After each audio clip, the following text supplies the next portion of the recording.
Welcome to the point. మనం చూస్తున్నాము, ఎన్నికలు సమీపిస్తున్న వేళ పార్టీలన్నీ ఇప్పటికే గెలుపు గుర్రాలను బరిలోకి దింపే ప్రయత్నం చేస్తున్నారు. అంతేకాకుండా మన బలాబలాలతో పాటు ప్రత్యర్థుల బలాబలాలపైన కూడా ఒక అంచనాకు వచ్చి మరి ఈ అంచనాలు వేస్తున్న సందర్భం మనం చూస్తున్నాం.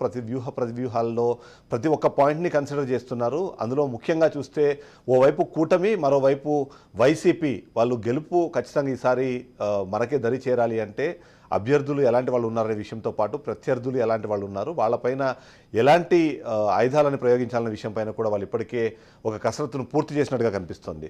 మొత్తానికి ఇప్పటికే కంప్లీట్ అయిపోయిన అభ్యర్థుల జాబితాకు సంబంధించి పార్టీలు ఏమనుకుంటున్నాయి, బలాబలాలు ఎలా ఉన్నాయనుకుంటున్నారు, దానికి తోడు గెలుపోటములను ప్రభావితం చేసే అంశాలు ఏమున్నాయనే విషయంపైన ఇప్పటికే ఒక అంచనా వచ్చిన నేపథ్యంలో అదే విషయంపైన ఇవాళ మనము చర్చను ప్రారంభిస్తున్నాం. మనతో పాటు ఇప్పటికే జాయిన్ అయ్యారు రాజకీయ విశ్లేషకులు రాజశేఖర్ గారు, మనతో పాటు జాయిన్ అయ్యారు. మనతో పాటు టీడీపీ అధికార ప్రతినిధి విద్యాసాగర్ గారు, పడుగాల రత్నాకర్ గారు వైసీపీ నుంచి, అలాగే రవికిరణ్ గారు బీజేపీ నుంచి మనతో పాటు జాయిన్ అయ్యారు. మొదటగా చూస్తే రాజశేఖర్ గారు, మనం చూస్తున్నాం అంటే ఈ రోజు మనం చూస్తే పేపర్ మీద అందరు అభ్యర్థులు వాళ్ళకే ఫిక్స్ అయిపోయారు, ఒకరిద్దరు మినహాయించి మిగిలిన వాళ్ళందరూ. ఇప్పుడు ముఖ్యంగా చూస్తే కూటమి ఏపీలో బలంగా కనిపించడానికి, అలాగే వైసీపీ కూడా మేము బలంగా ఉన్నామని చెప్పడానికి పేపర్ మీద ఒక క్యాల్కులేషన్ అయితే స్టార్ట్ అయిపోయింది. మీరు ఎలా చూస్తున్నారు? కేవలం మన పార్టీ బలమే కాదు, ప్రత్యర్థుల బలాన్ని కూడా ఖచ్చితంగా కన్సిడర్ చేయాల్సిన అవసరం ఉంది అనే విధంగానే పార్టీలు ముందుకెళ్తున్న నేపథ్యంలో మీరు ఎలా చూస్తారు?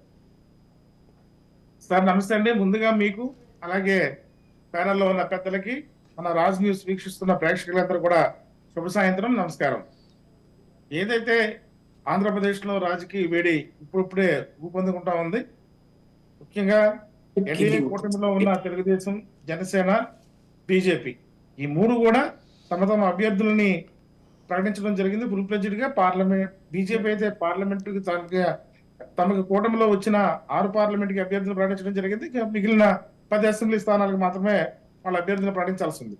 అలాగే జనసేన ఒక 3 స్థానాల్లోనూ, తెలుగుదేశం ఒక 5 స్థానాల్లో వాళ్ళ అభ్యర్థుల్ని అసెంబ్లీకి ప్రకటించాల్సిన ఉంది. జనసేన ఒక పార్లమెంట్కి ప్రకటించాల్సి ఉంది. అదే వైసీపీ, అధికార పక్ష వైసీపీ అయితే 199 స్థానాల్లోనూ వాళ్ళు ఒకేసారి అటు పార్లమెంట్కి ఇటు అసెంబ్లీకి కూడా అభ్యర్థుల్ని విడుదల చేసే అభ్యర్థుల ప్రకటన జరిగింది. ఒకే ఒక అనకాపల్లి పార్లమెంట్కి మాత్రం వాళ్ళు ఇంకా అభ్యర్థిని నిర్ణయించాల్సింది. ఇక మనకి మూడో కూటమిగా ముందుకు వస్తున్న కాంగ్రెస్, వామపక్షాల కూటమి ఇంతవరకు అభ్యర్థుల ప్రకటన అయితే చేయలేదు. వాళ్ళు ఏదో అభ్యర్థుల ఎంపికలు సర్వే ఆధారంగా వాళ్ళ అభ్యర్థులు ప్రకటిస్తామని చెప్పి మరి వాళ్ళ నుంచి మనకు అందుతున్న సమాచారం. ఇక ఏతావాత ఏంటంటే, ఏదైతే రాజకీయ వాతావరణం వేడెక్కలేదని ఎందుకంటున్నానంటే, ఈ ఫుల్ ప్లెజ్డ్ గా కూటమి విషయంలో వాళ్ళ యొక్క సీట్ల పంపకంలో ఇప్పటి వరకు ఒక క్లారిటీకి రాకపోవడం, అంటే దాదాపు 80% క్లారిటీకి వచ్చినా ఇంకా ఏదైతే బీజేపీకి కేటాయించిన 10 అసెంబ్లీ స్థానాల్లో అభ్యర్థుల ఎంపిక కానీ, లేకపోతే కేటాయించిన స్థానాల మార్పుల విషయంలో కానీ ఇంకా తర్జనభర్జనలు జరుగుతున్నాయనే మన సమాచారం మనకు అందుతా ఉంది.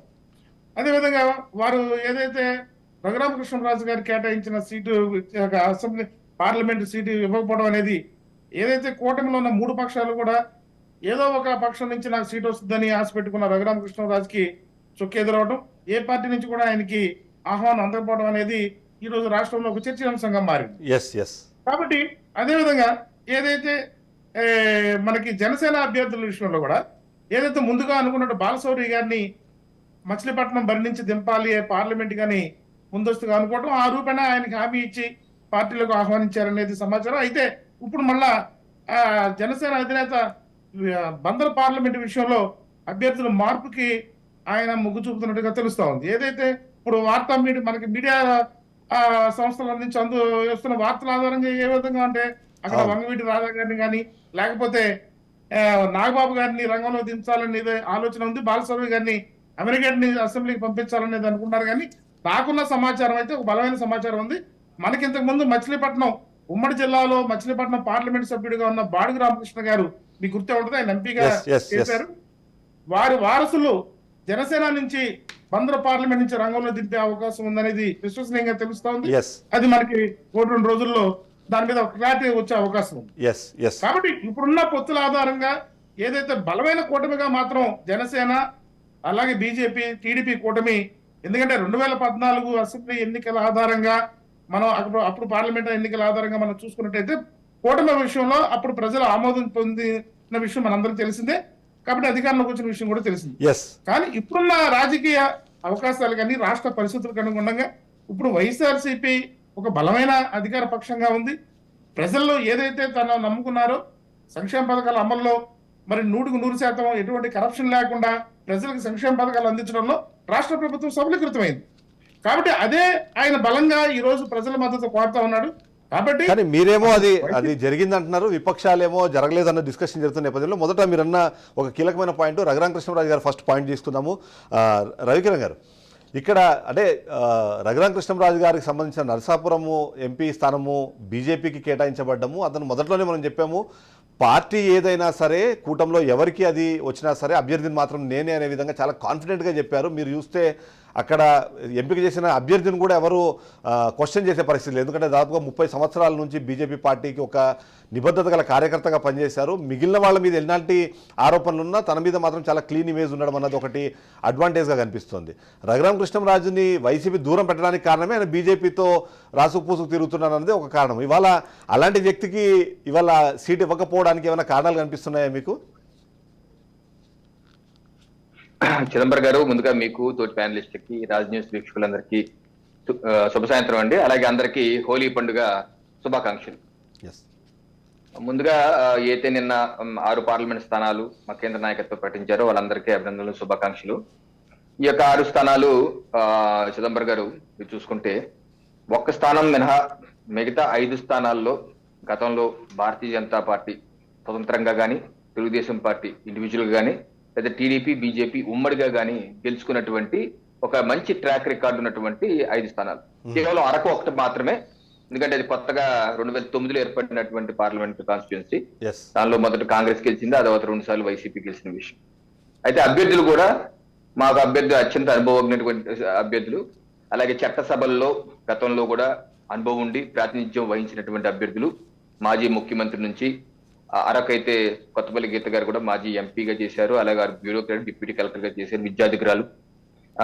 అలాగే కిరణ్ కుమార్ రెడ్డి గారు మాజీ ముఖ్యమంత్రి, మా రాష్ట్ర అధ్యక్షులు వారు మాజీ కేంద్ర మంత్రి, అలాగే అందరు అభ్యర్థులు చక్కటి చేశారు. అయితే ఒకే ఒక అభ్యర్థి నరసాపురం అభ్యర్థి శ్రీనివాస్ వర్మ గారు మీరన్నట్టు వారు పార్టీలో 3.5 దశాబ్దాలుగా క్రియాశీలకంగా బూత్ స్థాయి నుంచి రాష్ట్ర కార్యదర్శి వరకు, అలాగే ప్రత్యక్ష ఎన్నికలకు పాల్గొని గెలిచినటువంటి వ్యక్తి. గతంలో కూడా పార్లమెంట్ స్థానాలు కంటెస్ట్ చేశారు. అంతకుముందు గోకరాజు గంగరాజు గారిని ఎంపీగా పోటీ చేసిన సందర్భంలో, అలాగే మాణిక్యాలరావు గారు తాడేపల్లిగూడెంకి ఎమ్మెల్యేగా కంటెస్ట్ చేసిన సందర్భంలో వారే జిల్లా అధ్యక్షులు, శ్రీనివాస్ వర్మ గారే జిల్లా అధ్యక్షులుగా ఉండి ఆ యొక్క ప్రచార బాధ్యతలన్నీ వారే నిర్వహించినటువంటి సుశిక్షితమైన భారతీయ జనతా పార్టీ కార్యకర్త. సో ఇది ఒక మంచి గెలుపు గుర్రాలను అయితే ముందు పెట్టాం. ఇక గెలిపించాల్సిన బాధ్యత మా అందరి కూటమి సభ్యుల మీద ఉంది, అలాగే ప్రజల యొక్క ఆశీర్వాదం కోరతాం. అదొకటి. అయితే మీరు అడిగిన ప్రశ్న రఘురామ కృష్ణరాజు గారికి భారతీయ జనతా పార్టీకి ఏంటి సంబంధం? ఆయన ఏమన్నా భారతీయ జనతా పార్టీ సభ్యత్వం తీసుకున్నారా? ఎప్పుడన్నా చేరారా? ఆయన ఏదో పెట్టుకొని ఏదో చెప్పుకొని కొద్ది ఈ 4 సంవత్సరాలు కొన్ని ఛానల్లో కూర్చొని ఎవరి ప్రయోజనాల కోసం పనిచేశారో అందరూ చూశారు. ఆ ఛానల్ ఎవరే ఏంటో అందరికి తెలుసు. సో ఆయన పోతా ఆయన యొక్క అసహనాన్ని మా జాతీయ కార్యవర్గ సభ్యులు ఇది ఎన్నో సంవత్సరాలుగా 4-5 దశాబ్దాలు పనిచేసినటువంటి సోమవీర్రాజు గారు మరకేసి ప్రయత్నం చేయటం అనేది అత్యంత జుగుప్సాకరమని నేను భావిస్తున్నా. వారేమంటున్నారంటే నాకు సీటు ఇవ్వకపోవటానికి కారణం అయితే జగన్మోహన్ రెడ్డి గారు సోమవీర్రాజు గారు చెప్పి ఆపించారు అని. ఒకవేళ అదే నిజమైతే చిదంబరం గారు మీరు ఒకసారి చెప్పండి, అదే జగన్మోహన్ రెడ్డి గారు అదే సోమవీర్రాజు గారు ఏదైతే చెడ్డీ నుంచి వేసుకున్నప్పటి నుంచి ప్రాతినిధ్యం రాజకీయం చేస్తున్న రాజమండ్రిలో, ఇది ఆయనకి 18 ఏళ్ల వయసు వచ్చినప్పటి నుంచి ఆర్ఎస్ఎస్ నుంచి ఈ రోజు 65 ఏళ్లు ఇన్నేళ్లు పనిచేస్తున్న రాజమండ్రిలో అబ్బాయి నువ్వు అబ్బాయి పురంధేశ్వరి గారిని పెట్టు అని జగన్మోహన్ రెడ్డి గారు చెప్తే పెట్టించారా? చెప్పాలి ఆయన. ఇప్పుడు సోమవీర్రాజు గారికి ఆయనకే సీటు రాలేదు, ఆయన అంత గనుడైతే ఓకే, ఆయన పెద్ద వ్యక్తి, నేను వ్యాఖ్యలు అంటున్నాను.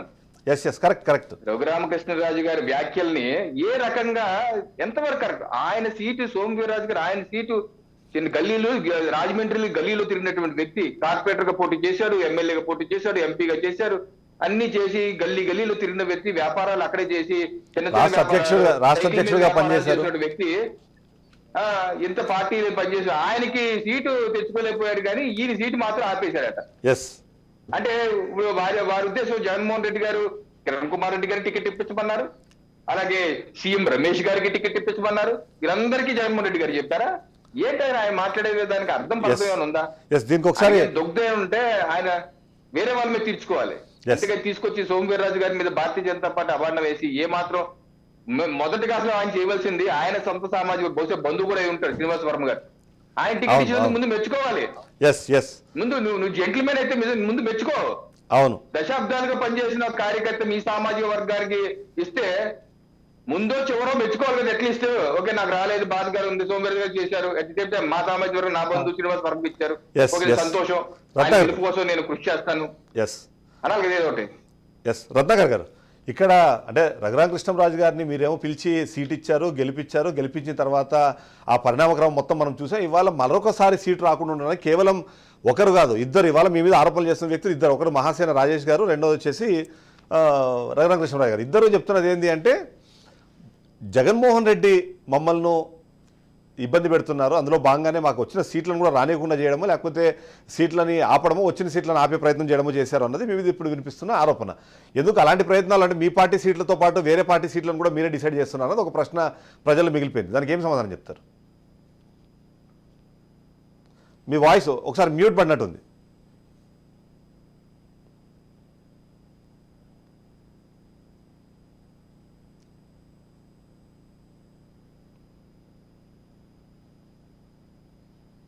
మీ వాయిస్ రావట్లేదు.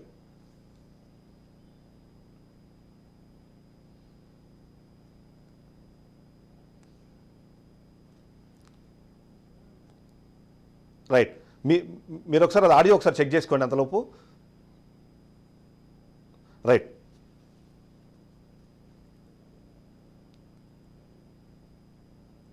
విద్యాసాగర్ గారి దగ్గరికి ఒకసారి వెళ్దాం. విద్యాసాగర్ గారు, ఇక్కడ చాలా కీలకమైన అంశాల్లో ఇవాళ అభ్యర్థుల ఎంపిక, అభ్యర్థులకు సంబంధించిన సీట్ల కేటాయింపుకు సంబంధించి వచ్చిన వాళ్ళేమో సంతోషపడతారు, రాని వాళ్ళు ఖచ్చితంగా ఒక అసంతృప్తి అయితే వ్యక్తం చేశారు. కానీ రఘురామకృష్ణంరాజు గారు గత 4 సంవత్సరాల నుంచి మాట్లాడే క్రమంలో వైసీపీని ఏ స్థాయిలో విమర్శించినా, బీజేపీకి ఎంత సన్నిహితంగా మెలిగే ప్రయత్నం చేసినా ఆయన చివరికి టీడీపీ పంచన చేరుతారు అన్నది ఒక వాదన వినిపిస్తూ వచ్చింది. ఈసారి సీటు కూడా నరసాపురం అక్కడి నుంచే పోటీ చేస్తాననే విధంగా సన్నిహితులతో కూడా చాలా సందర్భాల్లో చెప్పడము, పార్టీ ఏదైనా అభ్యర్థి మాత్రం నేనే అని చెప్పి తను ఓపెన్గా మాట్లాడారు. ఇవాళ రాని పక్షంలో ఆయన కూటమిని నిందించకుండా మళ్ళీ వెళ్ళి జగన్మోహన్ రెడ్డిని నిందించడం మీరు ఎలా చూస్తారు? గుడ్ ఈవినింగ్ అండి, అట్లాగే మిత్రులందరికీ కూడా నమస్కారం. రఘురామకృష్ణంరాజు గారిది ఒక స్పెసిఫిక్ కేసు అది. మీరు దాన్ని యూనివర్సల్ చేసి అందరితో పార్టీ కలపడం అనేది కరెక్ట్ కాదు. ఆయన ఎగ్జిస్టింగ్ పార్టీలో, ఆయన ఎంపీగా ఎలక్టెడ్ అయిన పార్టీలో విభేదించి బయటకు వచ్చి పార్టీ మీద ఆరోపణలు చేశాడు. ఎవరి పార్టీ మీద చేశాడు? వైసీపీ పార్టీ మీదనే చేశాడు.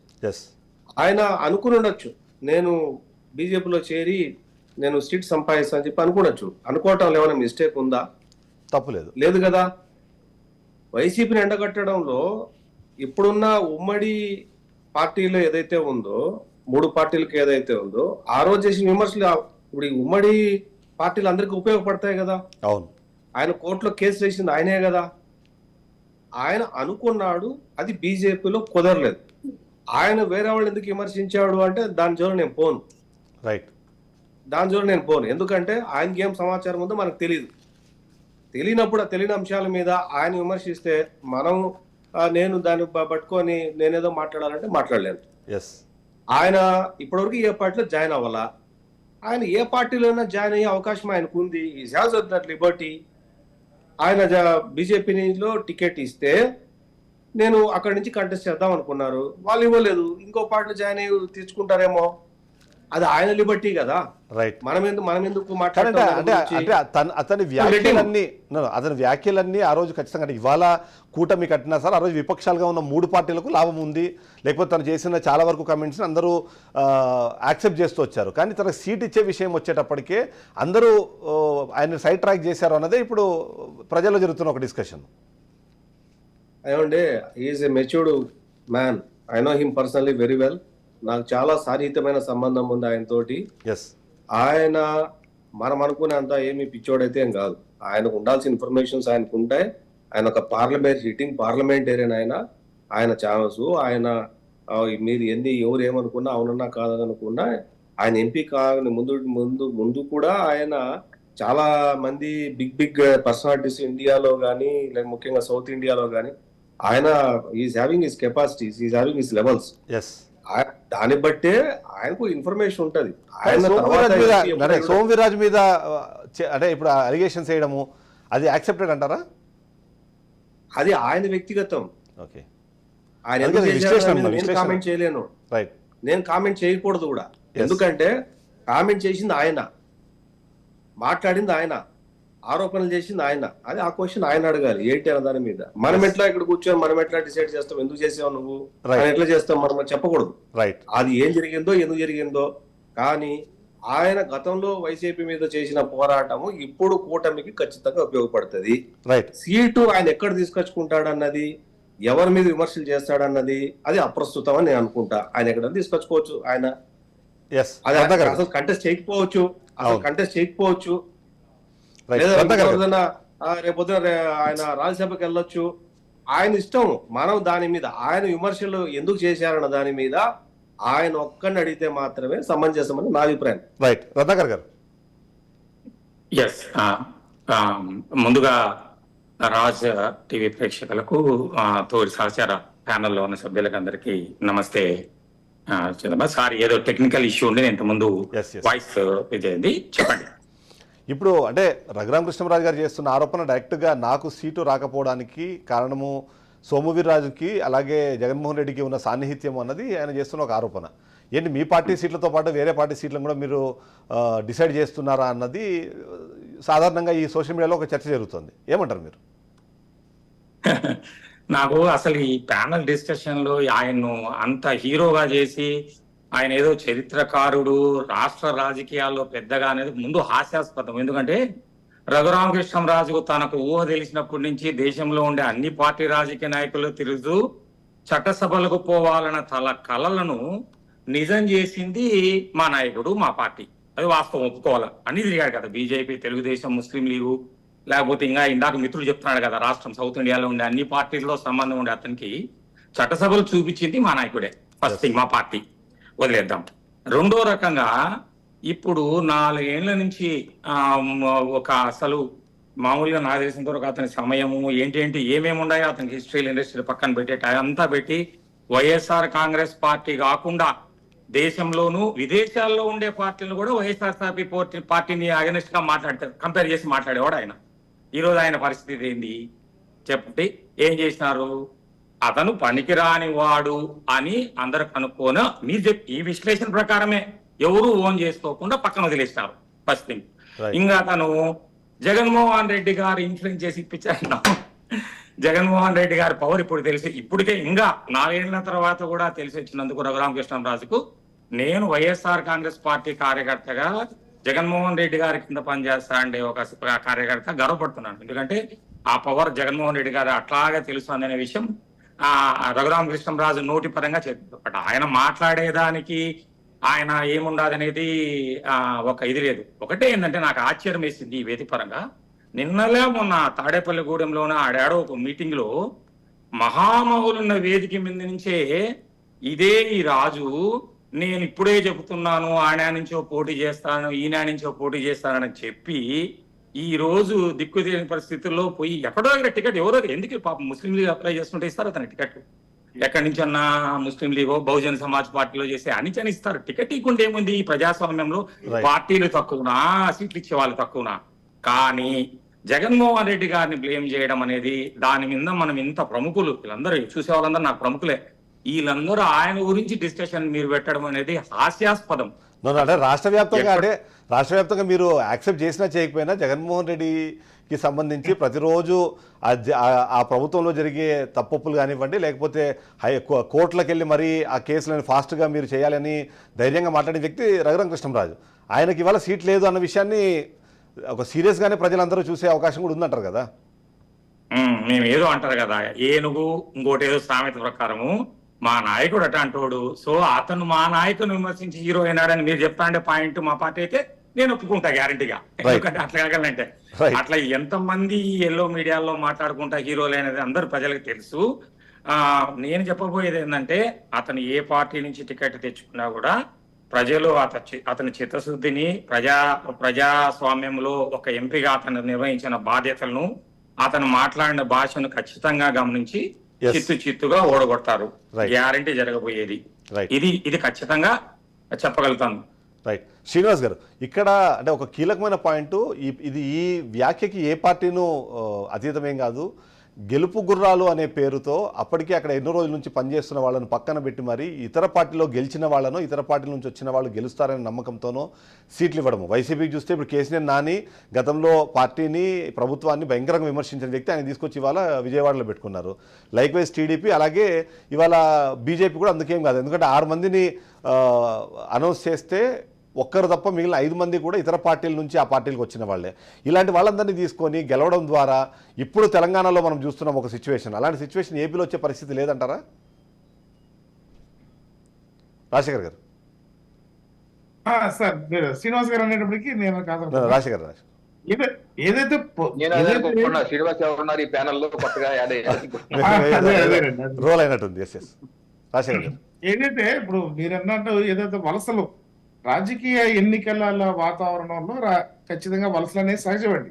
ఏదైతే అభ్యర్థుల ఎంపికల్లో మరి ఆశావాహులు కొంతమంది వాళ్ళకి సీట్ రాలేదన్న ఉద్దేశంతో పార్టీలు మారటం కానీ, లేకపోతే అక్కడున్న అభ్యర్థులు ఇటీవల రావడం, ఇటీవల నుంచి అటే వెళ్ళడం అనేది ఈ ఎన్నికల సమయంలో ఇది సహజమైన ఈ ప్రక్రియ.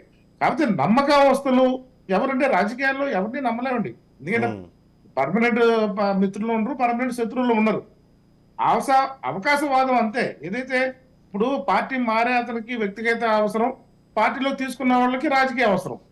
వ్యక్తిగత అవసరాలు, రాజకీయ అవసరాలు అనేవి ఎన్నికల సమయంలోనే ఉంటాయి. కాబట్టి అది ప్రభుత్వం యొక్క ఏదైతే ఏర్పడిన తర్వాత అది ఎంతవరకు స్టాండర్డ్ గా నిలబడగలుగుద్దా అనే దాని మీదే వాళ్ళ యొక్క మనుగడ అనేది ఆధారపడి ఉంటుంది.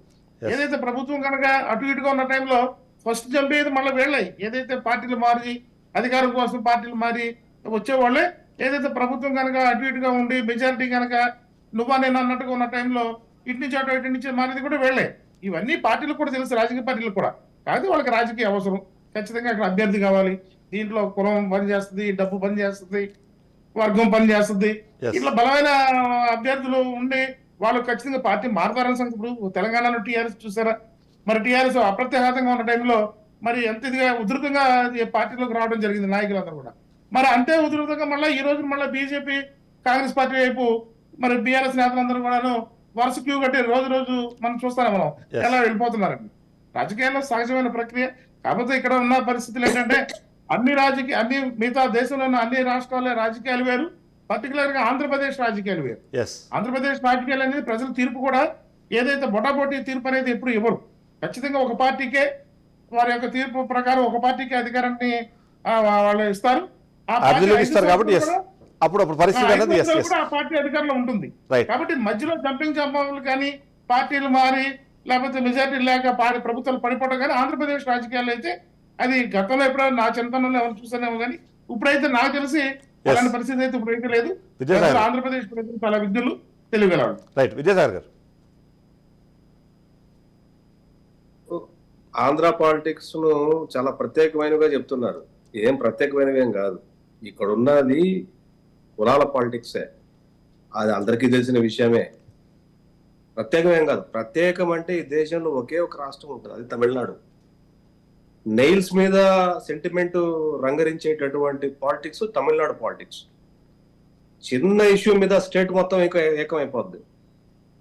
రాష్ట్రం కోసం ఏకమైపోతారు, రాష్ట్ర అవసరాల కోసం ఏకమైపోతారు, పార్టీలతో ఇప్పుడు మనకు రెడ్డి గారు అడిగిన క్వశ్చన్ కి నేను కంటెంట్ బట్టి నేను ఆన్సర్ ఇచ్చాను. ఇప్పుడు ఆ విధంగా అనుకుంటే ఇప్పుడు తమిళనాడు రాష్ట్ర రాజకీయాలకి ఆంధ్రప్రదేశ్ రాజకీయాలకి క్వైట్ ఆపోజిట్ అండి. అసలు ఆ రాజకీయాలు అంటే వాళ్ళ ప్రాంతీయ ఆంధ్రప్రదేశ్ లో కుల రాజకీయం అండి. ఒక నిమిషం, ఆంధ్రప్రదేశ్ లో కుల రాజకీయాలు శాసిస్తాయి. విజయసాగర్ గారు చెప్పేది ఏంటంటే అంటే అక్కడ ఉన్న పాజిటివ్ చెప్తున్నారు, ఇక్కడ కంపారిజన్ కాదు. ఎస్ ఎస్, కంపారిజన్ కాదు. మీరు అంటున్నది ఆంధ్రప్రదేశ్ రాజకీయాలు ప్రత్యేకం అంటే ఏ అంటే ప్రత్యేకమా అంటే కాదు విజయసాగర్ గారు, అంటే రాజశేఖర్ గారు ఏ చెప్పేది రాష్ట్రం ఏంటంటే కూడా ప్రత్యేకం ఉంటాయి. కానీ such a danger politics in the country, sentimental గా హ్యాండిల్ చేయటం, ప్రజల్ని హ్యాండిల్ చేయటం అన్నది చిన్న ఇష్యూతో బర్న్ అయ్యే స్టేట్ ఏదైనా ఉంది అంటే that is one of the state is Tamil Nadu. అది యాక్సెప్టెడ్. అయితే రాష్ట్రంలో, మన రాష్ట్రంలో స్పెషల్గా ఏంటంటే మీరు అబ్జర్వ్ చేస్తే ఒకే పార్టీకి ఎక్కువ సీట్లు లేకపోతే అట్లా అలా అలా అప్పచెప్పడం అనేది ఎక్కువ ఉంటుంది. ఒకసారి వస్తే ఇప్పుడు మనం చూసామంటే ఎన్టీఆర్ గారి టైంలో కానివ్వండి, మిగిలిన అన్ని సందర్భాల్లో ఎక్సెప్ట్ రాజశేఖర రెడ్డి గారు 2009 కాకుండా మిగిలిన సందర్భాల్లో ఆల్మోస్ట్ 60-70% సీట్స్ ఒకటే పార్టీకి ఇచ్చేసింది. ఈసారి కూడా అలాంటి సిచ్యువేషన్ బోటాబోటీ లేదు కాబట్టి ఇట్లాంటి పార్టీ మార్పులు దానికి సంబంధించింది ఒకటి మేబీ అది కోట్ చేసినట్టున్నారు. ఇంకోటి అంటే ఇంకో విషయం చెప్తాను. మీరు చూడండి, కావాలంటే ఒక ఆంధ్రప్రదేశ్ స్పెసిఫిక్ స్టేట్లు ఉంటాయి. ఆంధ్రప్రదేశ్, మహారాష్ట్ర కానీ, ఛత్తీస్గఢ్ కానీ, లేకపోతే ఉత్తరాఖండ్ కానీ, ఇలాంటి హిమాచల్ ప్రదేశ్ కానీ, లేకపోతే కర్ణాటక కానీ, ఇట్లా స్పెసిఫిక్ స్టేట్స్ ఉంటాయి. ఆ స్టేట్స్ లోనే జంపింగ్ జనాలీలు ఉంటారు. అవును, ఇప్పుడు ఈ మధ్య ఇది ఇక్కడ రవికిరణ్ గారు ఎప్పుడైనా సరే తమిళనాడులో జంపింగ్ జనాలని ఒక్కడ చూపించగలరా? Right, correct. రవికిరణ్ గారు, ఇప్పుడు అవసరాలు తప్ప సిద్ధాంతాలు అవసరం లేని రాజకీయాలు వచ్చేసాయా? దీనికి బీజేపీ కూడా మినహాయింపు కాదన్న ఒక ప్రశ్న చాలా కీలకంగా మారుతుంది. మీరు అన్నట్టుగా 5 మంది అభ్యర్థిత్వం గురించి కానీ వాళ్ళ గెలుపోవడంలో సంబంధించింది కానీ మనము ఇప్పుడు ప్రస్తావించకపోయినా వాళ్ళ ప్రాతినిధ్యం అన్నది సోము వీర్రాజు గారు మీరు చెప్పారు దాదాపుగా 3-4 దశాబ్దాల నుంచి చేసిన వ్యక్తిని కాదని, వాళ్ళ పురంధేశ్వరి జస్ట్ కేవలం గెలుస్తుంది అనే ఒక ఆలోచనతో తీసుకొచ్చి అక్కడ సీట్లు ఇవ్వడము, లేకపోతే ఇప్పుడు మొన్న ఒక్కరోజు ముందు కండువా మార్చుకున్న వరప్రసాద్ గారికి తీసుకొచ్చేసి మీరు సీట్ ఇవ్వడం, ఇట్లాంటివన్నింటినీ చూసినప్పుడు అవసరాలు తప్ప సిద్ధాంతాలు అవసరం లేదా అనే ఆలోచనలోకి వెళ్ళిందా అని ఒక అనుమానం వచ్చినప్పుడు దానికి మీరేం చెప్తారు? ఇందాక మీరు కేసీఆర్ నాని గారి ఇష్యూ కూడా కోట్ చేశారు కదా, అంటే దానికిను భారతీయ జనతా పార్టీలో 6 ఒకరు తప్పితే మిగతాలందరూ అలా అన్నట్టు మీరు చెప్పారు. దానికి నా యొక్క చిన్న సబ్మిషన్, ఇప్పుడు పురంధేశ్వరి గారు పార్టీలో నిన్న మొన్న జాయిన్ అవ్వలేదు, ఒక దశాబ్ద కాలం అయిపోయింది. 10 years అయిపోయినాక కూడా వాళ్ళు వేరే వాళ్ళు వలస పక్షులు అని ఎలా అంటాం? రైట్. అలాగే సీఎం రమేష్ గారు 5 ఏళ్ళు అయిపోయింది కదా సార్. చిదంబరం గారు 5 ఏళ్ళు ఈజ్ నాట్ స్మాల్ టైం కదా, ఈజ్ ఇట్ నాట్ ఎనఫ్ 5 ఏళ్ళు? అలాగే కిరణ్ కుమార్ రెడ్డి గారు సంవత్సరం దాటిపోయింది ఆయన పార్టీలో జాయిన్ అయ్యి. అలాగే కొత్తపల్లి గీత గారు 4 ఏళ్ళు దాటిపోయింది ఆవిడ జాయిన్ అయ్యి, బూత్ స్థాయిలో వర్క్ చేసుకుంటున్నారు. బూత్ కమిటీలు వేశారు, ప్రతి బూత్ లో 15 మంది సభ్యులు. నేను కూడా వెళ్ళే నరక ఒకసారి బూత్ కమిటీ అద్భుతంగా మొత్తం రెడీ చేసి పెట్టారు ఆవిడ. 4 ఏళ్ళు 3 ఏళ్ళు, ఈజ్ ఇట్ నాట్ ఇనఫ్? వాళ్ళు భారతీయ జనతా పార్టీ కార్యకర్తలు కాదా, నాయకులు కాదా? ఒక్కరోజు వచ్చి మీరు అన్నట్టు ఒక్కరోజు వచ్చి సభ్యత్వం తీసుకున్నా చెప్పాల్సిందే. ఒక పాయింట్ మీరు యాక్సెప్ట్ చేస్తారు, ఒకటి యాక్సెప్ట్ వరప్రసాద్ గారు పొద్దున వచ్చారు సాయంత్రం, అది నేను యాక్సెప్ట్ చేస్తాను. అదే అంటున్నా. But you're trying to generalise కదా, ఒకళ్ళు తప్పితే మిగతా 5 ఒకటి తప్పితే మిగతా అందరూ అలాగే అన్నారు కదా. దానికి నేను ప్రేక్షకులకి ఒకసారి వివరణ ఇస్తున్నా. అంటే ఇప్పుడు సోము వీర్రాజు గారికి ఎందుకు ఇవ్వలేదు అది చెప్పండి. అంటే సోము వీర్రాజు గారికి ఇవ్వడానికి అక్కడ సీట్ లేదు అదే అంటారా నేను. సరే, ఇప్పుడు సోము వీర్రాజు గారే కాదు, నాకు కూడా సీట్ లేదు. నేను 10 ఏళ్ళ నుంచి పనిచేస్తాను. నాకన్నా వీర్రాజు గారితో పాటు పనిచేసిన వాళ్ళు చాలా మంది ఉన్నారు, అవును, వాళ్ళకి లేదు. అది నేనది ఏంటంటే, మేము పోటీ చేస్తుంది 6 స్థానాలు, అక్కడ ఉన్నటువంటి పార్టీకి స్థానాలే 6 స్థానాలు. అసలు రాజమండ్రి నియోజకవర్గంలో పోటీ చేయడానికి 15 మంది రెడీగా ఉన్నారు. నేను ఆ 3 మెంబర్ కమిటీ సభ్యుడు. నేను రాజమండ్రి పార్లమెంట్ 2 రోజులు కూర్చొని ఎవరెవరు రాసేవాళ్ళని లిస్ట్ ప్రిపేర్ చేసి కేంద్ర నాయకత్వం పంపించిన వాడిని నేను. 15 మంది చాలా పెద్ద వాళ్ళందరూ అందరూ ఉన్నారు. సో కేంద్ర నాయకత్వం అన్ని పరిశీలించి ఉన్నట్లో బెస్ట్ అని చెప్పి ఎంచుకున్నారు. అలా అని చెప్పి మిగతా వాళ్ళందరూ వరస్ట్ కాదు కదా, అన్ని వేరే చోటకి అకామిడేట్ చేస్తారు. ఇప్పుడు భారతీయ జనతా పార్టీ కేవలం ఎన్నికల కోసమే లేకపోతే టికెట్ కోసం పనిచేసే కార్యకర్త భారతీయ జనతా పార్టీ కార్యకర్త కాదండి. టికెట్ ఆశిస్తాం, దానంత మాత్రాన మా పని మేము చేసుకుంటాం. ఆ విషయంలో డెఫినెట్లీ బీజేపీ పార్టీ ఆ సిద్ధాంతాలకు సంబంధించిన కట్టుబడి ఉంటుందనే ప్రజల్లో కూడా ఆ స్థాయిలో దానికి రెస్పాన్స్ ఉంటుంది. కానీ ఇలాంటి కార్యక్రమాలు చేసే క్రమంలో అదే కదా, 10 సంవత్సరాల నుంచి ఉన్న ఆమెకి సీట్ వచ్చింది, 10 గంటల ముందు జాయిన్ అయిన ఈయనకి సీట్ వచ్చింది. కానీ 30 సంవత్సరాల నుంచి పనిచేస్తున్న వాళ్ళకి ఆ నాయకత్వాన్ని ప్రొజెక్ట్ చేసుకోవడంలో లేకపోతే వాటిని ప్రజెంట్ చేసుకోవడంలో ఫెయిల్ అయ్యారా అన్న అనుమానం వచ్చిన సందర్భంలోనే ఇలాంటి ప్రశ్నలు ఉత్పన్నమవుతాయి. వాళ్ళ నాయకత్వం ఫెయిల్ అవటం కాదండి, ఎందుకంటే సోము వీర్రాజు గారు గతంలో ఎమ్మెల్సీ ఇచ్చారు కదా, గతంలో మరి ఎవరికి ఇవ్వలేని అవకాశం ఎమ్మెల్సీ ఇచ్చారు. ఆ తర్వాత గతంలో కూడా ఎమ్మెల్యేగా పోటీ చేశారు, ఎంపీగా కూడా అవకాశం ఇచ్చారు, రాష్ట్ర అధ్యక్షుడిగా అవకాశం ఇచ్చారు, ఒక సామాన్య కార్యకర్తకి రాష్ట్ర అధ్యక్షుడిగా అవకాశం, ఇప్పుడు జాతీయ కార్యవర్గ సభ్యులుగా ఉన్నారు. రేపు ఇంకోటి ఏదైనా ఇస్తారు, రేపు గవర్నర్ దీనికి కంబంపల్లి హరిబాబు గారు గవర్నర్ పంపించి ఇక్కడతో అయిపోయిందా? భారతీయ జనతా ఇక్కడ అయిపోయి ఒక సీట్ ఎంతైనా రాజకీయ నాయకులు అన్నారు ప్రత్యక్ష ప్రజాసేవతో పాటు ప్రత్యక్ష రాజకీయాలు అన్నది వాళ్ళ టార్గెట్ లాగా కనిపిస్తుంది కాబట్టి. ఎస్ విద్యాసాగర్ గారు అదే అన్న, దానికి వివరణ ఇస్తున్నాను. అవును, భారతీయ జనతా పార్టీకి ప్రత్యక్ష రాజకీయమే కేవలం టికెట్ టార్గెట్ కాదు, రైట్. ఒక మజిలీ అంటే ఒప్పుకుంటాను. టార్గెట్ ఇప్పుడు 2019లో కాకినాడ సిటీ ఎమ్మెల్యే కంటెస్ట్ చేశారంటే ఇప్పుడు కూడా అడిగాం టికెట్, రాలేదు, రానంత మాత్రం పార్టీ కానీ వదిలేసి వెళ్ళారు, కానీ వదిలేసి వెళ్ళిన వాళ్ళు ఉన్నారు ఇప్పుడు టీడీపీలోకి వెళ్ళిన తర్వాత. అంటే విద్యాసాగర్ గారు ఇక్కడ కొన్ని ప్రశ్నలు, అంటే వైసీపీలో టికెట్ దక్కలేదని టీడీపీలో టికెట్ వచ్చే అవకాశం ఉందని కొద్దిమంది పార్టీ మారారు. అయితే వాళ్ళకు కూడా మొండి చేయి చూపించిన పరిస్థితి మనకు కనిపిస్తుంది. సో ఈ సందర్భంలో కొద్దిమందికి అదే సేమ్ ఓన్లీ కేవలం గెలుస్తారనే ఉద్దేశంతోనో గెలవాలనే ఆకాంక్షతోనో తీసుకొచ్చి కొద్దిమందికి సీట్లు ఇచ్చారు. ఆ సీట్లు ఇచ్చే క్రమంలో మీ సీనియర్లు కొద్దిమంది చాలా సంవత్సరాల నుంచి అక్కడ పనిచేసుకున్న వాళ్ళకి సీట్లు దక్కని పరిస్థితి ఉంది. సో వీటన్నిటిని ఓవరాల్గా చూసినప్పుడు కేవలం ఆ గెలుపు ఓటమి అన్నది ఆ రెండు కాకుండా వేరే ఏమీ ఆస్పెక్ట్ని ఆలోచించలేదు రాజకీయ పార్టీలు అని విమర్శలు వినిపిస్తున్న నేపథ్యంలో మీరేమంటారు? యువర్ సీనియర్ జర్నలిస్ట్, మీరు చాలా కాలం నుంచి, నాకు తెలిసి 20 ఏళ్ళ నుంచి మీరు ఈ ప్రొఫెషన్ లో ఉన్నారు. మీరు దాదాపు ఇప్పటికి ఒక 5 అసెంబ్లీలు, ఒక 5 పార్లమెంట్ ఎలక్షన్స్ చూసి ఉంటారు. రైట్. రాజకీయంలో రాజనీతి మాత్రమే ఉంటుంది తప్ప ఇంకేమీ ఉండదు. ఈ విమర్శలు ఇవన్నీ కూడా ఏం పని చేయవు. రాజ్యాధికారం కోసం మాత్రమే రాజు పనిచేస్తాడు, రాజ్యాన్ని కాపాడుకోవడం కోసం మాత్రమే రాజు నిర్ణయాలు తీసుకుంటాడు. రాజు తీసుకునే నిర్ణయాలకు మంత్రివర్గమో లేకపోతే ఇంకొకరు వాళ్ళు కట్టుబడాల్సిందే. అది తప్పైనా సరే ఒప్పైనా సరే రాజనీతిని బట్టే ఉంటారు తప్ప మీరు నీతులు నియమాల గురించి మాట్లాడితే మీరు అన్ని మనం కన్నా మాట్లాడుకుంటే ఎక్కడ ఏది లేదు. రైట్.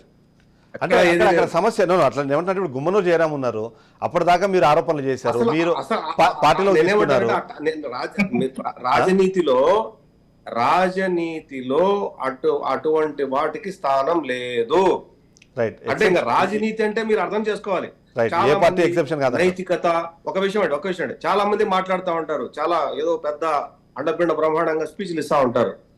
ఏమంటారంటే నైతికత, విలువలు, కట్టుబాట్లు అని ప్రపంచం అరిస్టాటిల్ 2000 సంవత్సరాల క్రీస్తు పూర్వం అరిస్టాటిల్ దగ్గర నుంచి ఈ రోజు వరకు రాజనీతిలో భూప్రపంచంలో ఏ రాజ్యంలో ఏ కాన్స్టాంటినోపిల్ దగ్గర నుంచి సింధు నాగరికత నుంచి మొజందరో నాగరికత దగ్గర నుంచి ఎక్కడైనా మీరు ఏ హిస్టరీలో తీసుకున్నా సరే రాజనీతే రాజకీయాన్ని శాసిస్తుంది. 100% కరెక్ట్.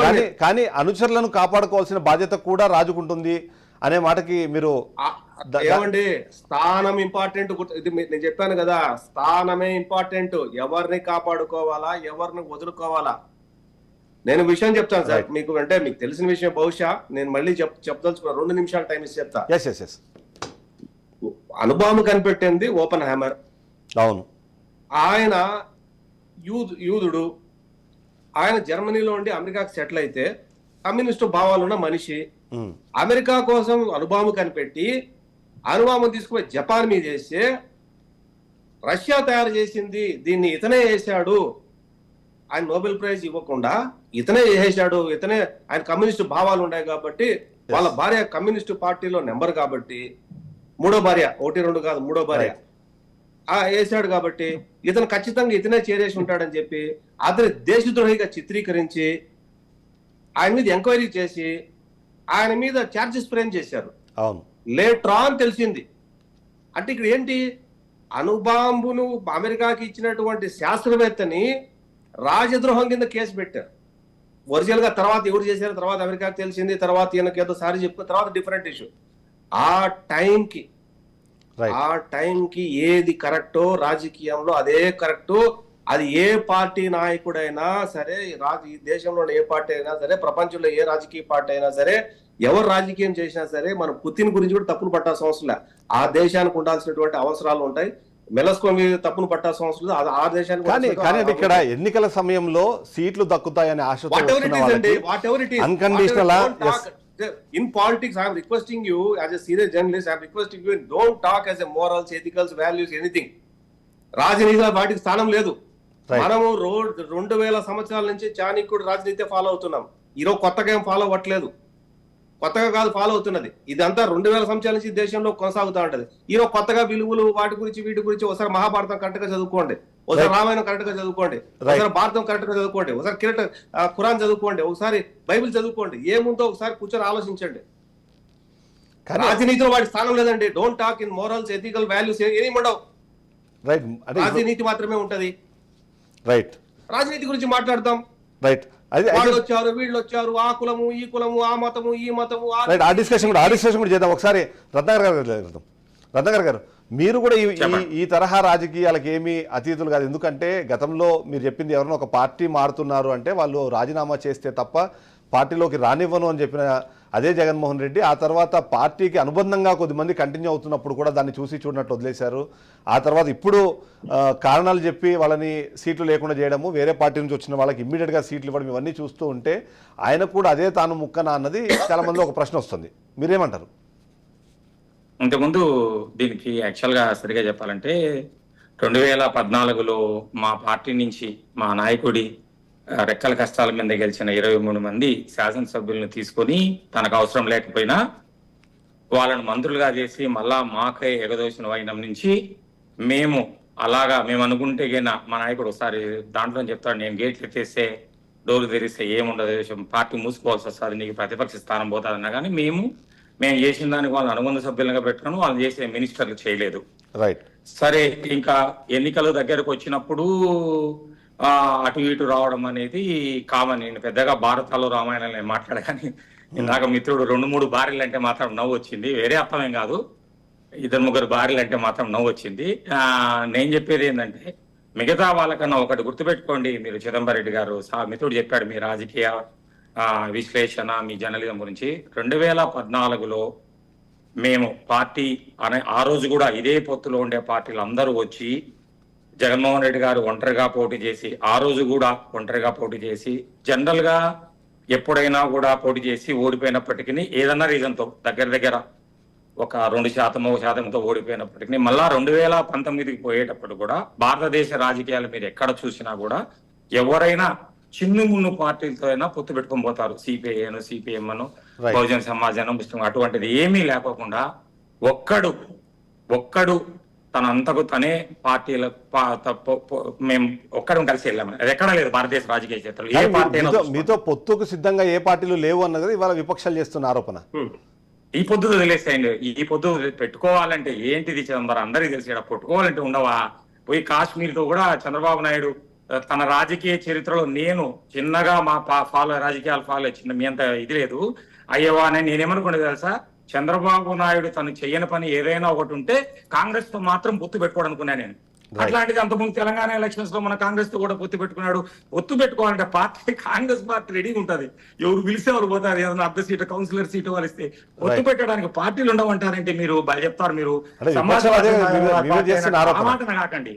అది మా నాయకుడి యొక్క ఒక పట్టుదల, ఒక దీక్షత, ఒక ధైర్యంతో పాటు పార్టీని నమ్ముకున్న వాళ్ళు. ఇప్పుడు నువ్వు అంటావు ఇట్లా ఈ మాదిరి పొత్తులు పెట్టుకుంటే ఆయనకి ఎవరో సీట్ రాకపోవడం, ఇంకా వీళ్ళు నాయకులు కొట్లాడుకుంటానే ఉన్నారు. మేము సిద్ధం అయిపోయినాము, సభలు పెట్టుకుని ప్రజలు లేకపోతే ఇవన్నీ ఎందుకు జరిగినాయి? పొత్తులు పెట్టుకోవడమే కదా ఈ సీట్లు అనిపోవడం. ఇవన్నీ ఉండే వద్దు, మా నమ్ముకొని జెండా మోసిన కార్యకర్తలు ఉంటే ఎవరికైనా ఇద్దామనే విధానంతోనే 2019లో కలగాపోయినాం. ప్రజలు స్పష్టమైన జవాబు ఇచ్చారు. ప్రతిపక్ష పార్టీలకు అసలు ఏం లేకుండా చేశారు. అలాగనే ఈసారి కూడా ఏంటంటే రాజకీయం తప్పకుండా ఈ పార్టీలను ఇంత అనైతికంగా ఏం జరుగుతుంది, ఈ పొత్తులు జగన్మోహన్ రెడ్డి గారిని మళ్ళా ఒక్కడి చేసుకొని పోతాన్నప్పుడు కొంత రాజకీయ చతురత అనేది అందరూ పరిపాలించింది. దాంట్లో మేమేమీ అతీతులం కాదు, గుడ్డి కన్నా మెల్లమేలంటారు. ఇప్పటికి కూడా మా నాయకుడు ఎవరికైనా టికెట్ ఇవ్వలేని పరిస్థితి ఉంటే పిలిపించి మాట్లాడుకొని వాళ్ళకి అందరిగా అనునయం చేసుకొని మేము ఆల్రెడీ ఎలక్షన్ రెడీ అయిపోతున్నాము.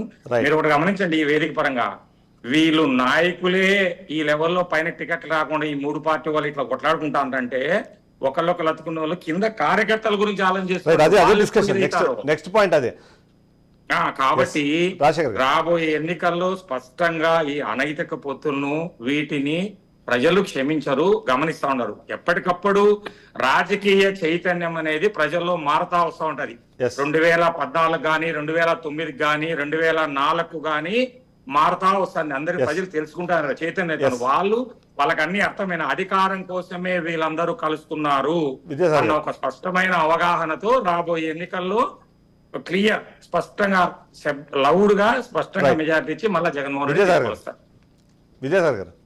ఏమండి, ఈ దేశంలో పొత్తు పెట్టుకోని పార్టీలు అటువైపు కాంగ్రెస్ వైపు కానీ ఇటువైపు కానీ 5 పార్టీలు ఈ పూట మిగిలినవి. కానీ భారతదేశంలో రిజిస్టర్డ్ పార్టీస్ 780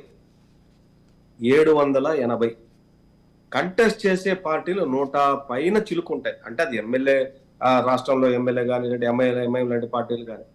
తమిళనాడులో మన బీజేపీ 7 పార్టీలతో కలిసి పొత్తు పెట్టుకుంది. డిఎంకే 6 పార్టీలతో కలిసి పొత్తు పెట్టుకుంది. సార్ విద్యాసాగర్ నన్ను ఒక్కటి మనము ఆంధ్రప్రదేశ్ రాజకీయాలు మాట్లాడుతున్నాడు. మాట్లాడదాం, ఇంకో మాట్లాడదాం. నాయకుడు ఉన్నాడు, పొత్తులు మాకు అనే- నాయకుడు ఉన్నాడు. పొత్తులు పక్కన అనేవి- కూర్చున్న వాళ్ళకి వాళ్ళకి నాయకుడు ఉన్నాడు కదా, ఆ, బీజేపీ నాయకుడు. పొత్తులు అనేవి దేశానికి మనం ఇప్పుడు సంబంధించినవి. మాట్లాడేటప్పుడు మీరు మీ పొత్తులు నాయకుడు అనేవి represent దేశానికి చేయండి. సంబంధించినవి. ఆయన ఈ రాజకీయ రోజు పార్టీలు ఆయన నాయకత్వాన్ని represent కానీ మనం ఇక్కడ అన్ని కాశ్మీర్ నుంచి కన్యాకుమారి వరకు మాట్లాడకపోతే ఎట్లా పార్టీలు సార్ అన్నది ఇది? దేశమంతా ఉంటాయి. No, no, no, no. మీరు ఉంటాయి. see, ఇక్కడ ఒకటి ప్రజలు ఉంటారు, నేనైతే అక్కడ అట్లే ప్రజలు ఒక ఉంటారు. ప్రాంతీయ ఇక్కడ పార్టీని పార్టీలు ఒక ఉంటారు, నాయకుడిని పార్టీలు రిప్రజెంట్ ఉంటారు. చేసినప్పుడు ఇక్కడ అట్లా ఓటేస్తారు, మీరు అక్కడ కూడా ఖచ్చితంగా ఆ ఓటేస్తారు. ఇది నాయకుడి యొక్క భారతదేశం ఇది. నాయకత్వ లక్షణాలు భారతదేశం ఇది. పక్కన ఇదేం ఆంధ్రప్రదేశ్ బీజేపీ మాట్లాడారు కదా, వాళ్ళకు ఒక అర్హత లేదు. జాతీయ పార్టీ కాబట్టి ఆంధ్రప్రదేశ్ మాట్లాడారు ఆయన విద్యాసాగర్ గారు. కాబట్టి అంటే comparison okay, comparison okay, but మన స్పెసిఫిక్ విద్యాసాగర్ గారు. దేశంలో అంతర్భాగమా కాదా? నో ప్రజలు ప్రపంచంలో అందరూ మనుషులమే. ఈ దేశంలో అంతర్భాగమా జర్మనీ కాదా? అమెరికా తీసుకున్న ఈ సమా- దేశంలో ప్రపంచం అంతా మాట్లాడతారు, మంచి జాతే కదా. మాట్లాడుతూ నో, నో, మాట్లాడొచ్చు విద్యాసాగర్ గారు. విద్యాసాగర్ గారు, నో నో నో వ్యక్తం లేని మాటలు. మీ నాయకుడు, మీ పార్టీ, మీ అధ్యక్షుడు, మీ గురించి మాట్లాడదాం. మా నాయకుడు, మా గురించి అవసరం లేదు. మా పార్టీ, మీ- మా అధ్యక్షుడి గురించి మాట్లాడదాం. ఏమండి, మీరు మాట్లాడేటప్పుడు ఒక్క చేస్తే- ముక్క మాట్లాడాలా నేను? నో, నో, ఇక్కడ అయితే విద్యాసాగర్ గారు ఒక చిన్న సబ్మిషన్. నేనైతే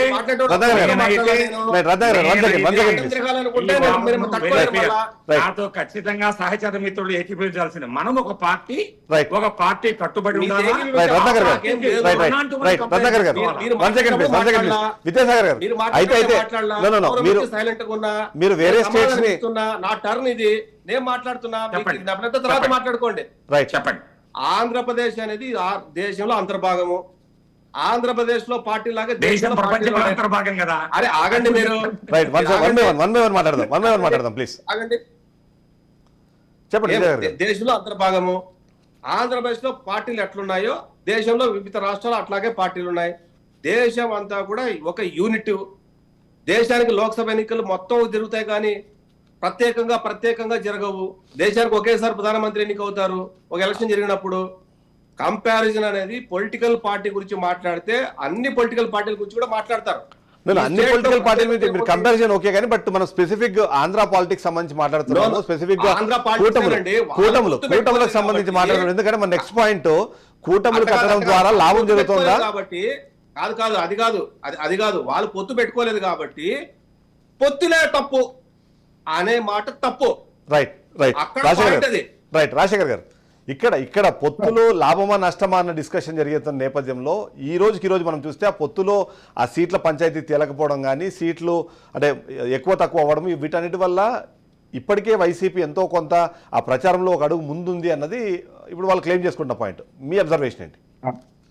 వాస్తవం అండి, అది మన అవునున్న కథలో ఒప్పుకోవాల్సింది. ఎందుకంటే జగన్మోహన్ రెడ్డి గారు చాలా ముందు చూపుతోనే ఆయన ఎన్నికలు ఇంకా 5 నెలలు ఉండగానే ఆయన కార్యకర్తల్ని ఎన్నికలకు సమాయత్తం చేశారు. ఇప్పుడు ఆయన సిద్ధం సభలు పెట్టింది ఎందుకంటే 4 సిద్ధం సభలు పెట్టారు. సిద్ధం అంటే ప్రజల సిద్ధం, అది సిద్ధాన్ని ఆయన కార్యకర్తలు సిద్ధం కావాలి. కార్యకర్తల్ని ఆయన క్యాడర్ని ఏదైతే పదవుల్లో ఉన్న ప్రజాప్రతినిధుల్ని వాళ్ళందరినీ కూడా ఎన్నికలకు సమాయత్తం చేసేందుకు సిద్ధం అనే పేరుతో సభల్ని ఏర్పాటు చేసి కార్యకర్తల్ని కార్యోన్ముఖులు చేయడంలో జగన్మోహన్ రెడ్డి గారు ముందున్నారు. Yes. ఇది అందరూ ఒప్పుకుని తీరాల్సింది. తదనంతరం జరిగిన పరిణామాలు ఏదైతే కూటమి ఎన్డీఏ కూటమిలో బీజేపీతో కలవాలా లేదా అనేది తెలుగుదేశం, అలాగే జనసేన ఖచ్చితంగా బీజేపీని కలుపుకుని వెళ్ళాలని ఆ పవన్ కళ్యాణ్ గారి పట్టుదల, ఇవన్నీ కూడా డ్రాగన్ చేసుకుంటూ అటు కార్యకర్తల్లోనూ ఇటు ప్రజల్లోనూ ఇటు పార్టీలో కూడా కన్ఫ్యూజన్ అనేది క్రియేట్ అయింది.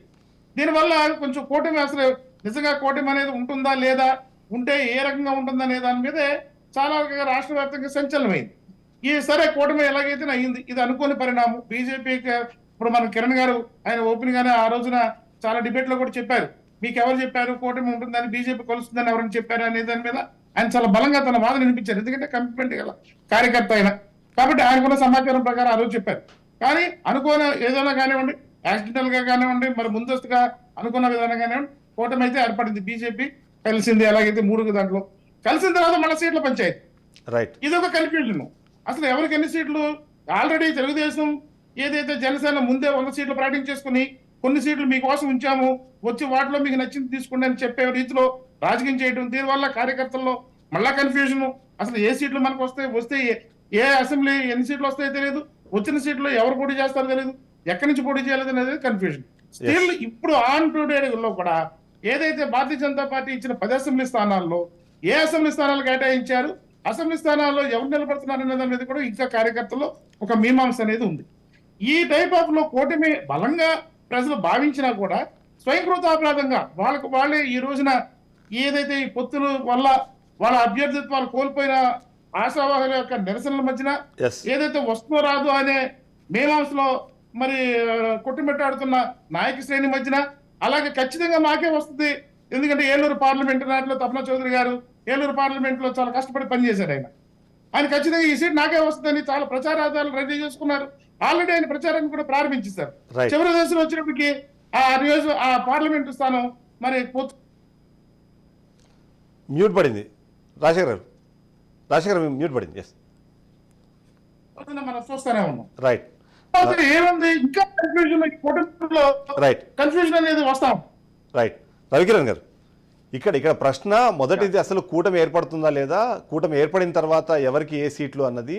అయితే ప్రచార విషయంలోకి వచ్చేటప్పటికి సీట్లు ఖరారైన తర్వాత కూడా కన్ఫర్మ్ అయిన తర్వాత మొదటగా మీరు ఎవరైతే అక్కడ అసంతృప్తులు ఉన్నారో అసంతృప్తులందరినీ మీరు ఫస్ట్ కాన్ఫిడెన్స్లోకి తీసుకుంటూ అక్కడ టైం వేస్ట్ అయిపోతుంది అన్నది కూడా ఒక వినిపిస్తుంది. సో దీనివల్ల కూటమి లాభపడుతుందా, అదే అంతేకాకుండా ఈ ఓట్ ట్రాన్స్ఫర్ అన్నది ఒక పార్టీ నుంచి ఇంకో పార్టీకి ఓట్ ట్రాన్స్ఫర్ అన్నది ఎంత స్మూత్గా జరుగుతుంది అన్నది మరొక అనుమానం ఎప్పుడూ ప్రతి ఒక్కరిలోనూ ఉంది. సో ఈ సందర్భంలో ఎలా ఉంటుందంటారు మీరు? ఒకటి ప్రశ్నకు చెప్పే ముందు, వైసీపీ పార్టీ 2014 ఉమ్మడి ఆంధ్రప్రదేశ్ రాష్ట్రం జరిగిన ఎన్నికల్లో వాళ్ళు సిపిఎం పార్టీతో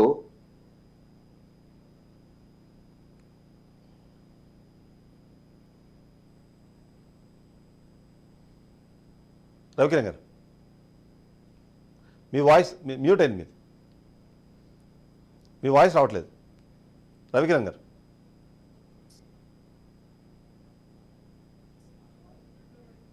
మీరు మ్యూట్లో పడింది రవికిరణ్ గారు.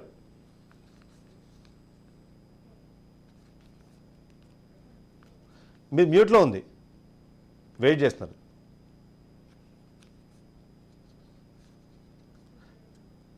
రవికిరణ్ గారు అన్మ్యూట్ చేయండి ఒకసారి. ఎస్, చెప్పండి సార్. వినపడుతుందండి? వినిపిస్తున్నారు రవికిరణ్. Yes yes. ఇందాక వేరే కాల్ వచ్చింది, దాంతో ఇది కట్ అయిందండి. Right, understood. సో నేను చెప్పేది ఏంటంటే, వైసీపీ పార్టీ 2019 ఉమ్మడి ఆంధ్రప్రదేశ్ రాష్ట్రం జరిగినప్పుడు సిపిఎం పార్టీతో పొత్తు పెట్టి వెళ్ళారు. ఆ తర్వాత వాళ్ళు వద్దనుకున్నారు. ఓకే, సో పొత్తు అసలు మేము ఎప్పుడు జీవితంలో పెట్టుకోలేదు అనే ఒకవేళ ఏదైనా ఐడియా ఉంటే పొత్తు అయితే పెట్టుకున్నారు. ఒకటి. రెండు, ఓకే మేము ఇప్పుడు 3 పార్టీలు కలిసి వెళ్తున్నాం.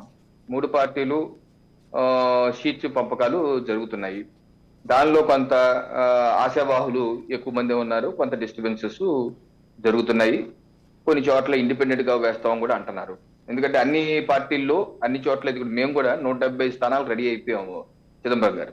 170 స్థానాలకి 25 పార్లమెంట్ 3000 మంది ఆశావాహులు. ఇందాక నేను చెప్పాను 3 మెంబర్ కమిటీ నేను సభ్యుడు. సో అలాగే రాష్ట్ర వ్యాప్తంగా అన్ని పార్లమెంట్ కి జరిగింది. అందరూ ఆశావాహులు రెడీగా ఉన్నారు. సో అందరూ వెళ్దామని, బట్ కేంద్ర నాయకత్వం దేశ కాలమాన పరిస్థితుల్లో ఒక నిర్ణయం తీసుకున్నారు, ఇలా వెళ్దాం అన్నాం. సరే, దానివల్ల ఏమవుతుందంటే ఆశావాహులు అయితే ఉన్నారు అన్ని చోట్ల. అలాగే జనసేనకు ఉన్నారు, తెలుగుదేశం పార్టీకి కూడా ఉన్నారు. సో దీనిలో క్షేత్రస్థాయిలో కొంత ఆయా అసెంబ్లీల్లో కొంత డిస్టర్బెన్స్ ఉన్నమాట వాస్తవం. దాన్ని ఒక్కొక్కటి సెట్ చేసుకుంటున్నారు. ఎందుకంటే ఇది సహజం. ఇప్పుడు మేము పుత్తినే కాదు, వైసీపీ పార్టీ ఇండివిజువల్ గా వెళ్తున్నప్పుడు కూడా వాళ్ళకు కూడా డిస్టర్బెన్స్ ఉన్నాయి, అవును. కొన్ని అసెంబ్లీస్ లో డిస్టర్బెన్స్ ఉన్నాయి, చూస్తున్నాం. ఇది ఎన్నికల సమయంలో జనరల్ గా జరుగుతూనే ఉంటాయి. అదే ఇప్పుడు అంటే ఎక్కువ మీకు మంది మాత్రం ఏంటంటే అసలు ఉన్నారు. స్వపక్షంలో ఉన్న అసంతృప్తుల్ని మీరు సెట్ చేసుకోవాలి, మీ కూటమిలో ఉన్న పార్టీల వాళ్ళకి సంబంధించిన అసంతృప్తుల్ని మీరు సెట్ చేసుకోవాలి. ఇవన్నీ అంటే కొద్దిగా ఎక్కువ ఎక్సర్సైజ్ ఎక్కువ దాంట్లోనే మీ అంటే ఎనర్జీ ఏమన్నా అక్కడ కేంద్రీకృతం చేయాల్సిన అవసరం ఉందన్నది ఒక అనుమానం. తప్పనిసరిగా కొంత సమయం ఉంది. అలాగే మనకి ఎన్నికలు కూడా సమయం వచ్చింది కాబట్టి, 50 రోజులు సమయం వచ్చింది కాబట్టి కొంత ఈ సమావేశాలు అలాంటి జిల్లా స్థాయిలో మొదలైనవి, అసెంబ్లీ స్థాయిలో జరుగుతాయి. 3 పార్టీలు సమన్వయం చేసుకుని ముందుకు వెళ్ళాలి. అల్టిమేట్ గా ఓట్ ట్రాన్స్ఫర్ జరగాలండి. ఎస్, చిదంబరం గారు, మన కూటమి పెట్టుకున్నా చేసిన ఓటు ట్రాన్స్ఫర్ జరిగే విధంగా కార్యకర్తకే కాదు, సింపథైజర్స్ కే కాదు, న్యూట్రల్ ఓటర్ కూడా మన వైపు కూటమి వచ్చేటట్టు చూడవలసిన Yes. అవసరం ఉంది. ఆ రకంగా నాయకులందరూ పావులు కలిపి, ఎందుకంటే మనం జట్లు కట్టేసినంత మాత్రాన అన్ని ఓట్లు మనకు వచ్చేస్తాయి అనుకుంటే 2018లో కూడా చూసాం. తెలంగాణ ఎన్నికల్లో 5 పార్టీలతో కలిసి వెళ్ళారు. తెలుగుదేశం పార్టీ కూడా ఆ రోజు అనూహ్యంగా కేసీఆర్ గారి టీఆర్ఎస్ ప్రభుత్వం వచ్చింది. సో అలాగే దేశ చరిత్రలో చాలా ఉన్నాయి. అలాగే కూటమిలో వెళ్ళి కూడా ఇప్పుడు 2014 ఆంధ్రప్రదేశ్ రాష్ట్రంలో జరిగిన ఎన్నికల్లో కూడా మరి మేము ఈ 3 కూటమి కలిసి వెళ్ళాం. సరే, జనసేన పోటీ చేయలేదు అనుకోండి, కలిసి వెళ్ళాం, పవర్ లోకి వచ్చాం. సో కూటమిలో వెళ్తే ఫెయిల్ అయిన కేసెస్ ఉన్నాయి, సక్సెస్ అయిన కేసులు ఉన్నాయి. So conclusion. ఈ కేసు అయితే తప్పనిసరిగా సక్సెస్ అవుతుంది. సక్సెస్ ఓట్ ట్రాన్స్ఫర్ మీద, ఎందుకంటే ఒక కార్యకర్త ఇంకో కార్యకర్తకి సహకరించుకొని ముందుకు వెళ్ళాలి. ఒకవేళ ఓట్ ట్రాన్స్ఫర్ సరిగ్గా జరగట్లేదు అనుకోండి, సహకరించట్లేదు అనుకోండి, అల్టిమేట్లీ గా ఇబ్బంది అయ్యే అవకాశం కూడా ఉంది. సో ఆ రకంగా ఆ ఇబ్బంది వైసీపీ కూడా ఉంటుంది. వైసీపీ కూడా రెబల్స్ ఉంటారు, వాళ్ళు కూడా మరి కట్ చేసే ప్రయత్నం చేస్తుంటారు, వాళ్ళకి చేసే ప్రయత్నం చేస్తారు. ఇది జనరల్ మాకైతే దృఢ విశ్వాసం, ఎన్డీఏ కూటమి రాష్ట్రంలో అధికారంలోకి వస్తున్న విశ్వాసంతో ఉన్నాం. రైట్.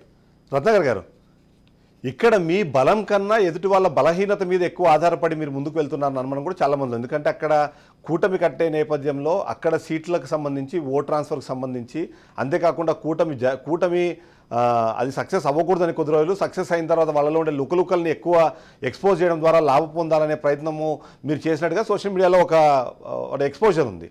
మీరేమంటారు?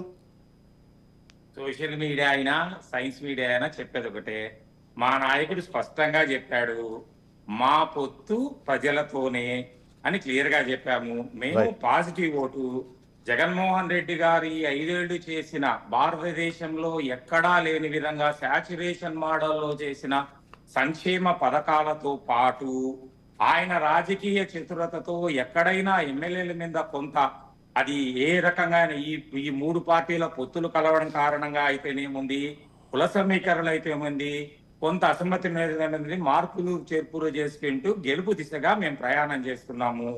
సో దీంట్లో అక్కడ వాళ్ళలో ఇది ఏమన్నా అర్థం ఉందా?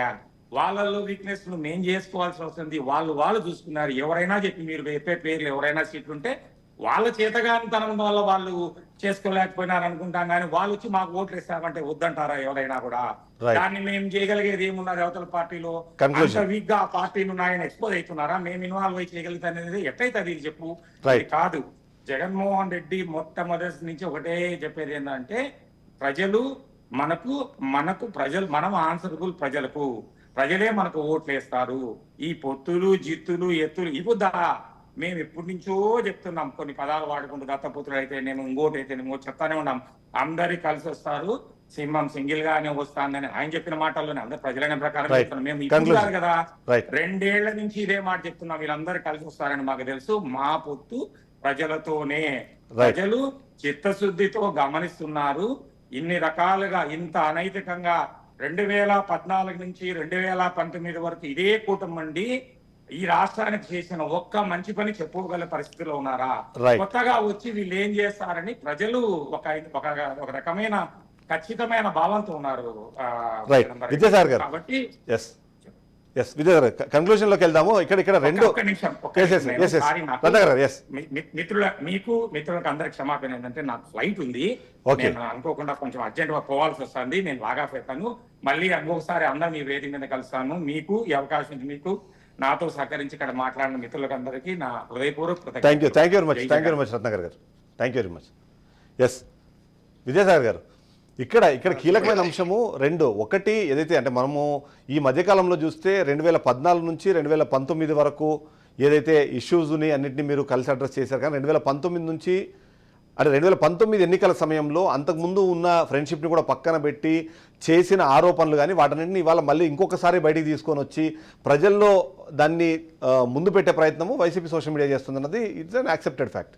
ఆ సందర్భంలో మీరు ఆ ఓట్ ట్రాన్స్ఫర్ అన్నది కార్యకర్తల్లో ఒక వ్యతిరేకత కిందనో లేకపోతే ఒక రకమైన నెగిటివ్ ఇంపాక్ట్ క్రియేట్ చేసిన దాని నుంచి మళ్ళీ పాజిటివ్గా వెళ్ళి ఆ ఓట్ ట్రాన్స్ఫర్ మొత్తం అంతా ఆ పార్టీకి రావడం అన్నది కొద్దిగా ఇబ్బందికర పరిస్థితులు ఏమైనా కనిపిస్తున్నాయా మీకు, లేకపోతే ఈజీగా అయిపోతుందంటారా? ఒకటండి, ఇందాక రాజశేఖర్ గారు మాట్లాడుతూ కొంత ఏదో సీట్లు గోల అది మాట్లాడారు. 64 సీట్లు మార్చింది పార్టీ జనసేన. దాదాపు 10 నుంచి 12 జనసేన కాదండి, సారీ వైసీపీ పార్టీ 64 సీట్లు మార్చింది. 10 నుంచి 12 ఎంపీ సీట్లు మారిపోయినాయి. అక్కడ లేని అలజడి తెలుగుదేశం పార్టీనో జనసేన పార్టీ కూటమి అభ్యర్థుల్లో అక్కడ కాదు ఇక్కడ అంటే మాకెందుకు వస్తుంది? ఎందుకు వస్తుందండి? 2x2 4 అనేది ఇండియాలైనా ఒకటే అమెరికాలైనా ఒకటే కదా. 64 మందికి లేనిది 10-12 మంది వైసీపీ ఎంపీలు మార్చింది లేనిది అక్కడ అలజడి రాదు, మాకు మాత్రం కూటమిలో అలజడి వచ్చేస్తుందా? ఒకటి. రెండవది, ఇప్పుడు ఎలక్షన్స్ లేవు. మన భారతదేశంలో చాలాసార్లు చాలా స్టేట్లో చూసాం, ఉమ్మడి ఆంధ్రప్రదేశ్లో చూసాం. చివరి నామినేషన్ రేపు వేయాలంటే ఈ రోజు కూడా డిక్లేర్ చేసిన పరిస్థితులు ఉన్నాయి, వాళ్ళు గెలిచిన పరిస్థితులు కూడా 1,00,000 ఉన్నాయి. ఏమంత అవసరం ఏంటి? ఏమంత తొందరగా ఇవ్వకపోతే ఏమైంది? మాట్లాడుకున్న పార్టీల నిర్ణయం అది. పక్క పార్టీకి ఏమో అలజడి ఉండదా, కూటమికేమో అలజడి వచ్చేస్తుందా? ఎట్లా బ్యాలెన్స్ చేస్తారు దాన్ని? అంటే ఇక్కడ అదే స్వపక్షము తర్వాత కూటమి పక్షాలు అంటే ఇంతమంది అసంతృప్తుల్ని మీరు అందరూ ఏకం చేసే పరిస్థితి. ఎందుకంటే మొన్నటికి మనం చూస్తున్నాం పిఠాపురం ఇష్యూ. మొదటి రోజు వర్మ గారు డైరెక్ట్గా వచ్చి బయటకు వచ్చి అంటే ఓపెన్గానే తను దానికి సంబంధించి విమర్శలు చేశారు. ఆ తర్వాత చంద్రబాబు నాయుడు గారు మాట్లాడంగానే సద్దుమణిగింది అనుకున్నారు. మళ్ళీ రెండో రోజు ఈయన వచ్చి అక్కడ ఉదయ్ కుమార్ని అనౌన్స్ చేస్తారనగానే ఆయన ఎందుకు ఒకవేళ నిజంగానే ఛాన్స్ ఉంటే నేనే వాపస్ వచ్చి మళ్ళీ నేను పోటీ చేస్తానని చెప్పి వర్మ గారు మాట్లాడడం, ఇట్లాంటివి కొన్ని ఇవాళకి వాళ్ళు కూడా అన్లెస్ అంటిల్ అక్కడ కన్ఫర్మేషన్ వచ్చేదాకా మీరు ఏది ప్రచారాలకు రావద్దని చెప్పేసి అభ్యర్థులను లేకపోతే పాజిటివ్గా ఉన్న వ్యక్తుల్ని కూడా అక్కడ క్రాస్ చేస్తున్న వాళ్ళు లేకపోతే స్టాప్ చేస్తున్న సిచ్యువేషన్ మనం చూస్తున్నాం. సో అందుకని స్వపక్షము కూటపక్షము ఇద్దరిని చేసుకోవాలి. అది ఛాలెంజ్ కాదంటారా? కాదు కదా. ఒక మాట అడుగుతాను, ఇచ్చిన మొత్తం అంతా కూడా 31 సీట్లు. 31 మందిని తెలుగుదేశం పార్టీ హ్యాండిల్ చేయలేకపోతే ఇంకెందుకండి? అంటే హ్యాండిల్ చేయలేదు మీరు అనుకుంటున్నారా ఏంటి? ఇదేమైనా ఇష్యూనా? 140 మందిలో ఇష్యూ కాదు, 175 మందిలో ఇష్యూ కాదు. ఇది 31 స్థానాల్లో ఇష్యూ, 31 ప్లేసెస్లో ఇష్యూ ఇది. దానికి మొత్తానికి 170 సీట్లకు ముడిపెట్టి మాట్లాడితే ఎట్లాగా? ఉంటాయి, కూటమి తర్వాత ఉంటాయి. ఇప్పుడు మీరు ఇక్కడ ఆంధ్రప్రదేశ్ సీట్లు ఉంటే కూటమి భారతదేశం మొత్తం మీద పార్టీలతో పెట్టుకుంటోంది. ఉంటాయి, కూటమి అంటే గివ్ అండ్ టేక్స్ ఖచ్చితంగా ఉంటాయి. రైట్. అది మీ గెలుపు అవకాశాలకు ఎట్లాంటి ఇంపాక్ట్ చూపించే అవకాశం ఉందన్నది మన పాయింట్. ఏమంటే గెలుపు ఓటములు అన్నవి ఒక్క అంశంతో ముడిపడే అంశాలు కాదు. రైట్. ఒక అంశంతో ముడిపడే అంశాలు కాదు. ఒకే అంశాన్ని కావాలంటే ఒక అంశమే ఒకటి కంక్లూజన్ చేస్తారు. కానీ గెలుపోవటంలు అన్నవి చాలా బ్రాడర్ కాన్సెప్ట్ లో మోడీ గారు కానీ లేకపోతే అమిత్ షా గారు కానీ చంద్రబాబు నాయుడు గారు కానీ ఇలాంటి జనసేన 10 సంవత్సరాల వయసు వచ్చింది దానికి కూడా పార్టీకి వాళ్ళు కానీ వీళ్ళంతా ఏమి లాభం ఉండదు అనుకుంటే కలిసే అవకాశం ఉంటదంటారా? ఉంటది కాబట్టే కలుస్తాం అనుకుంటారు. ఇంకో మాట చెప్తున్నా, చివరిగా ఒక మాట చెప్తాను. ఎంతసేపు అయినా సింహం సింగిల్ గా వస్తుంది అంటే సింహం క్రూరముఖం కాబట్టి అది ఒంటరిగానే ఉంటది, మనుషులతో కలవదు. క్రూరముఖాన్ని సంహరించాలంటే ఖచ్చితంగా అందరూ ఏకం కావాల్సిందే. సింహం అనేది సింబాలిక్ క్రూరముఖం. క్రూరుడితో ఎవడు కావడు, చెత్త కట్టడు. కంక్లూజన్. మొత్తానికి కూటమిలో ఇప్పుడున్న పరిస్థితుల్లో స్వపక్షాన్ని కూటమి పక్షాలను చేసుకుంటూ వెళ్తున్న ఎన్డీఏ ఓవైపు ఇప్పుడు ఆయన సరే అది క్రూరముఖమా ఏదైనా సరే దాన్ని వాళ్ళు ఒక ఏమంటారు విక్టరీకో లేకపోతే ఒక ఏమంటారు కింగ్కో సింబాలిక్గా చూసుకునే సింహం ఒకవైపు ఉన్న సందర్భంలో ఎవరికి ఎలాంటి పరిస్థితి ఉంటుంది? Last point sir. ఇక్కడ మీరు ఇంకో విషయం మర్చిపోయారు. ఆంధ్రప్రదేశ్ రాజకీయాల్లో 3వ కూటమి కూడా ఉంది, కాంగ్రెస్ వామపక్షాలు. అంటే వాళ్ళ పాపం ఇంకా సీట్లు ప్రకటించలేదు కాబట్టి మనం ఎవరు దాన్ని కన్సిడర్ చేస్తున్నట్లు. ఆంధ్రప్రదేశ్ లో ట్రయాంగిల్ ఫైట్ అనేది ఉంటుంది. అంటే వాళ్ళు పోటీలో ఉంటారా ఉండరా అనేది కాదు, కానీ ఖచ్చితంగా ఇండియా కూటమి కూడా రాష్ట్ర రాజకీయాల్లో ఎన్నికల్లో వాళ్ళ దృష్టిని కూడా అవును లేదు 100%. వైసీపీ నుంచి నాయకులందరూ అటే వెళ్ళిపోతున్నారు డైరెక్ట్ గా. వాళ్ళు తీసుకున్న ఓటు శాతం ఏదైతే వాళ్ళు ఎంత ఓటు శాతం తీసుకుంటే ఆ ఓటు శాతం ఎన్డీఏ కూటమి మీద ప్రభావితం చూపిస్తుందా, లేకపోతే వైఎస్ఆర్ కాంగ్రెస్ మీద ప్రభావితం చూపిస్తుందా అన్న దాని మీద కూడా Yes, రాష్ట్ర yes, yes. భవిష్యత్తు ఆధారపడి ఉంటుంది. Right. కాబట్టి ఏదావాత ఏంటంటే ఇప్పుడు విద్యాసాగర్ గారు పెద్దదాన్ని సమర్థించుకుని మేము ఇంతే, మా రాజనీతి ఇంతే, మా రాజకీయ ఏదైతే మా ప్రణాళికలు ఇంతే, మేము ఇలాగే చేస్తాం అనుకుంటే దానికి ఎవరు బాధ్యత గారండి. మనం ఇక్కడ డిబేట్ లో కొన్ని అంశాలు మీరు చెప్పినట్టు చేయరు కదా రాజశేఖర్ గారు, మీరు చెప్పినట్టు చేయరు కదా. అంటే మీరు 64 ఎమ్మెల్యే సీట్లను 12 ఎంపీ సీట్లు మారిస్తే అలసట రాదంట మీ వర్షం ప్రకారం. కూడా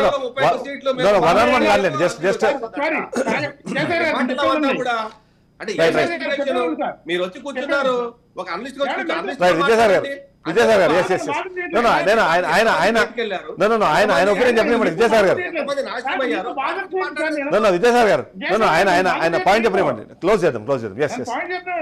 ఎస్ 40 ఏళ్ల రాజకీయ చరిత్ర గల తెలుగుదేశం పార్టీ, గ్రామ స్థాయిలో బలమైన కేడర్ గల పార్టీ, ఈ రోజు కూడా ఒకనొక టైంలో తెలుగుదేశం పార్టీ లేదు అన్న స్థాయి నుంచి ఈ రోజు మేము ఉన్నామనే స్థాయి నుంచి గెలుస్తున్నామనే స్థాయి తీసుకెళ్లిన చంద్రబాబు నాయుడు గారు ఒక బలమైన రాజకీయ పక్షంగా మీ తెలుగుదేశం పార్టీకి ఉన్న అధినేత ఆయన.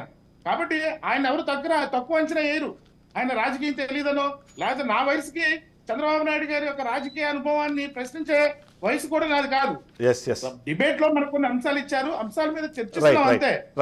డిబేట్ గా మీరు మేము ఏదో చేస్తున్నట్టు కాదు. రాజకీయ అనుభవం చంద్రబాబు నాయుడు గారు పొత్తులో కొన్ని విషయాల్లో కొన్ని వ్యూహాలు అనేవి వ్యూహాలు కొన్ని రకాలుగా కావచ్చు, కొన్ని సక్సెస్ అవ్వచ్చు. తెలంగాణలో కేసీఆర్ గారు ఉన్నారు, అక్కడ పార్టీ క్యాడర్ చెప్పింది, సొంత కొడుకు కూడా చెప్పాడు, అక్కడ సిట్టింగ్ ఎమ్మెల్యేల మీద మారిస్తే మనం ఖచ్చితంగా మళ్ళీ విజయం సాధిస్తామంటే అపార అనుభవం గల రాజకీయ చాణక్యత గల కేసీఆర్ గారు కూడా ఏం చేశారు, ఆయన రాజనీతిలో ప్రదర్శించారు. మీరు అన్నట్టు ఆ రాజనీతిలో సిట్టింగ్ ఎమ్మెల్యేలందరికీ ముందు ప్రకటించుకున్నాడు. ఏమైంది? ఖచ్చితంగా ఏదైతే క్యాడర్ చెప్పిందో, ఏదైతే తన సొంత ప్రజల్లో ఉన్న భావనకి మనము దానికి విశ్లేషణ రూపం ఇవ్వడమే తప్ప ఇంకేమి ఎవరు పర్సనల్ ఏం కాలేండి. కూర్చోలేదండి మీరు అలా అనుకుంటే కనుక ఐఎమ్ వెరీ సారీ, మీరు అలా అనుకుంటే వెరీ సారీ అండి. Right. Thank you very much Rajasekhar గారు, thank you very much Vidyasagar గారు, thank you very much Ravikiran గారు, అలాగే లైవ్లోకి వచ్చిన రత్నాకర్ గారు థ్యాంక్ యూ. ఓవరాల్గా చూస్తే మాత్రం ఖచ్చితంగా ప్రజలు ప్రతిదాన్ని గమనిస్తారు. ఫైనల్గా ఓటు మాత్రం వాళ్ళ నిర్ణయమే. కాబట్టి ఆ నిర్ణయం వచ్చిన తర్వాత ఈ కూటములు కానివ్వండి, ఒంటరిగా వెళ్ళిన ఈ పార్టీలు కానివ్వండి ఎంతమంది సక్సెస్ అయితే అప్పుడే తెలుస్తుంది. ఇది వాళ్ళ షో. రేపటి షోతో మళ్ళీ కలుద్దాం. Stay tune.